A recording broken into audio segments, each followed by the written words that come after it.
Okay guys, welcome to part 4 of this rock creation series. One thing very important I actually forgot to mention, I can't remember if I did, is remember to save. So Control S,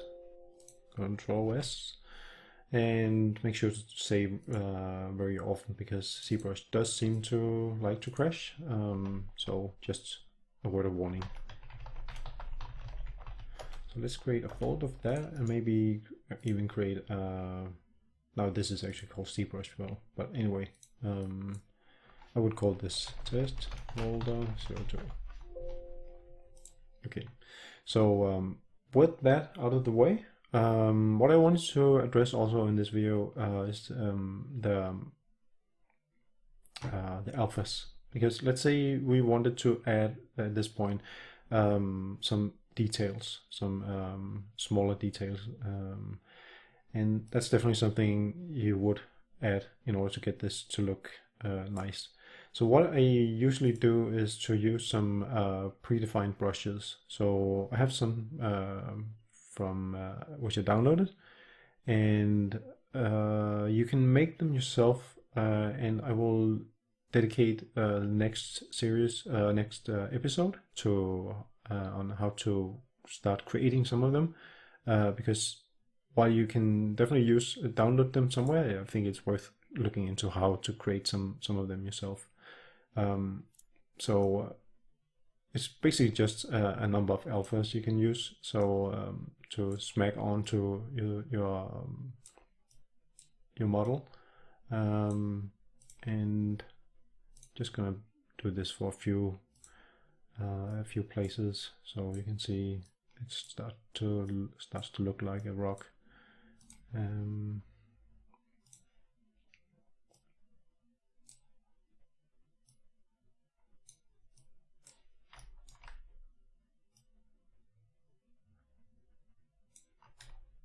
It's always good to see if you can line up some of these alphas or with some of the existing geometry, so it doesn't get too weird looking.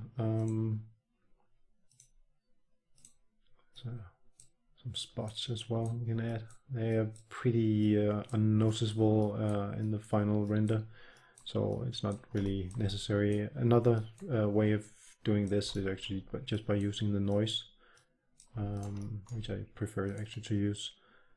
So let's add a crack here, maybe here also. So obviously I would spend some more time doing this more detailed if I weren't recording, but it's definitely a good way to get your details, yeah, well, so it actually looks like a real rock. What is this one? Whoa, that's a huge one. Oh yeah, that's actually a good place to talk about the Morph tool. So the Morph tool is actually, I learned about it recently. It's pretty damn awesome, I would say. Yeah, and sometimes you get these stretchings. I hate it when it does that. So then it means I have to do something like this. Oh, yeah. Anyway, the Morph tool. Sorry about that.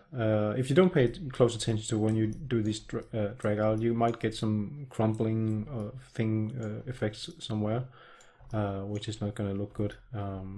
So just be aware of that. It drove me crazy to begin with, so that's why I blurred this area out.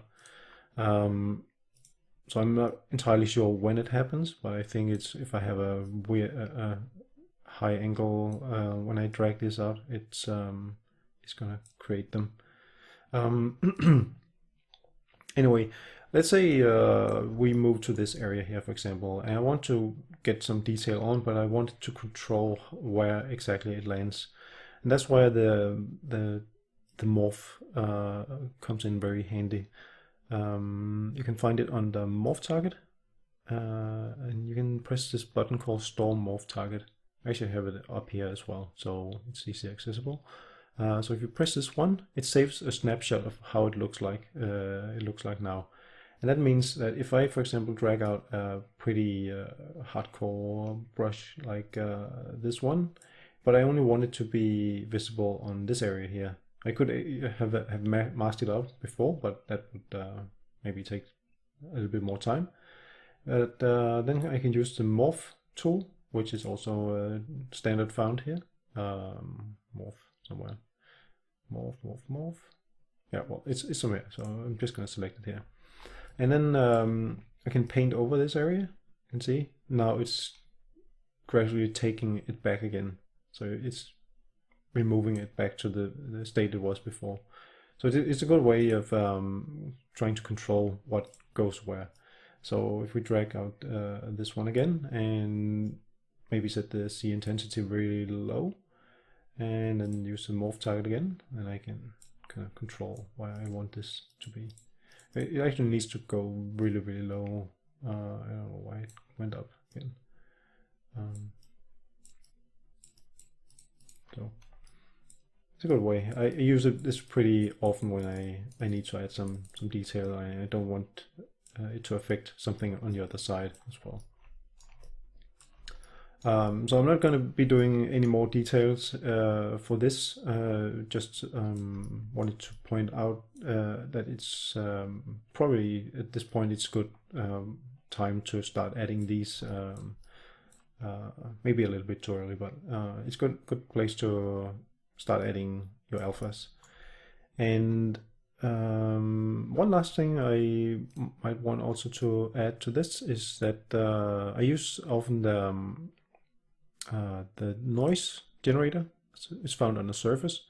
So press noise and noise plugin. That's going to bring out this guy here. So I usually use this one called Dents and hit OK. And it can be a little bit tricky to work with, I would say, because to begin with, it looks like nothing is happening, but you need to know what happens in here. So if you turn up the noise scale, you can see something is going on, but you can't really say what. So we just leave it here, and you can see the strength. If I turn that all the way up, we can actually see it's applying noise all over the surface. We can also see it's kind of creating some distortions around the edges, which is not going to be something we want. So what I tend to do is actually just leave it pretty high here, and then I go to the noise curve here, and I pull these two up towards the middle like this. So it now seems like it's actually just the outer part that's coming out here. So click here somewhere to add a point, and then we can drag this one up slightly, and just want this part to be fairly flat. And you can see now it's a curve, and you can see you can control things. But if you drag this out and back again, then you get a sharp curve, and that's actually a good way of creating effects like this.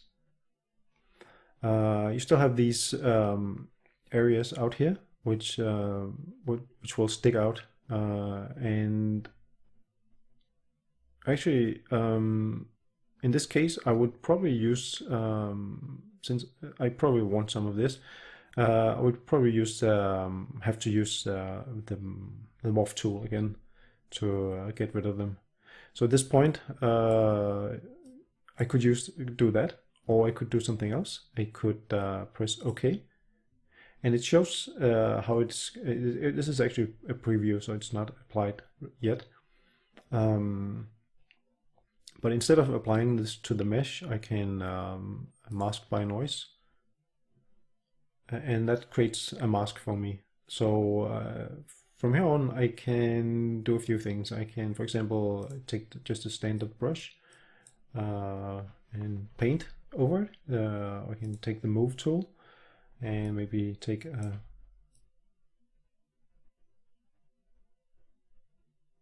like this, and pull areas in. I think maybe, can I move this? Yeah, I can. Actually, you can see I can move it as a whole.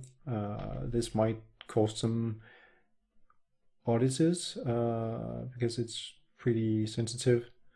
but it's a way of you know, controlling things without getting these weird edges around. So it's obviously not what I'm after in this situation. So in this case, I would probably just use I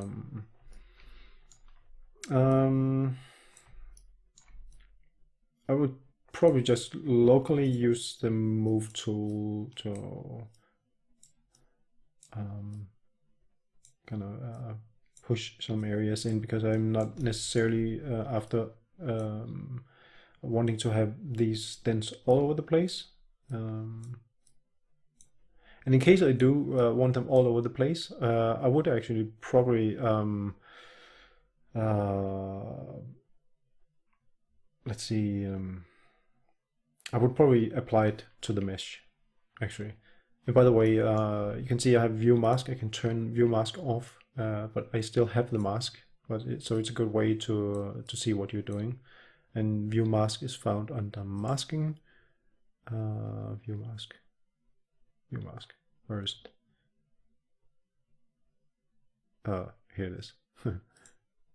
So it's a good way to better see what you're doing when you're working.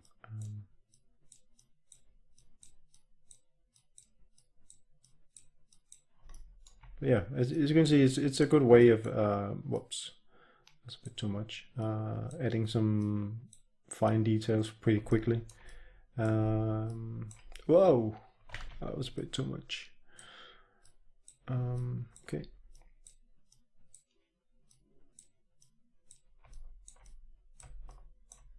Yeah, personally,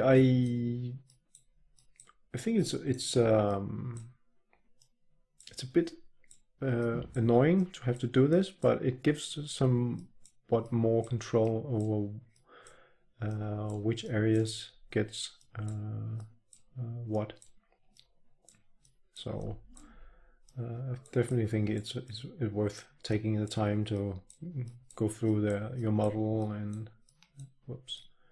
Example, maybe not there.